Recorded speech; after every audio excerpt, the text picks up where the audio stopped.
প্রথম দেখায় মনে হবে কলেজ ছাত্র, তবে তার আসল পরিচয় অনলাইন জুয়ারি। বাজিকর পুজিমেটা.com, 1xbet সহ বিভিন্ন জুয়ার সাইটে অ্যাকাউন্ট খুলে লাখ টাকা বাজি ধরেন। ইব্রাহিম খান কামরান নামে এই যুবক বরিশাল বিভাগে সোহেল নূর ইসলাম সহ ৩৫ জনের একটি টিম নিয়ে পরিচালনা করেন টাস্কি নামের একটি জুয়ার অ্যাপ। সম্প্রতি টাস্কির মাধ্যমে একাধিক এজেন্ট অ্যাকাউন্ট খুলে ৭০ জন অনলাইন জুয়ারির কাছ থেকে হাতিয়ে নেয় কয়েক লাখ টাকা। অভিযোগ পেয়ে তদন্তে নামে পুলিশের সাইবার টিম। রোববার সকালে বরিশাল নগরীর রসুলপুর এলাকায় অভিযান চালিয়ে আটক করা হয় চক্রের মূল হোতা ইব্রাহিমকে।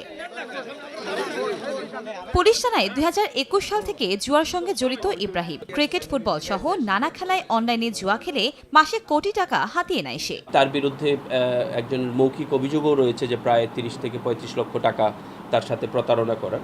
তো পুরো বিষয়টাকে আমরা এখন ভালোভাবে গভীরভাবে তদন্ত করে দেখছি এবং আমরা আমাদের আইনানুগ ব্যবস্থা খুব দ্রুত গ্রহণ করব। অভিযুক্ত ইব্রাহিম খান কামরান নগরী ৯ নম্বর ওয়ার্ডের রসুলপুর এলাকার আবুল কালাম খানের ছেলে।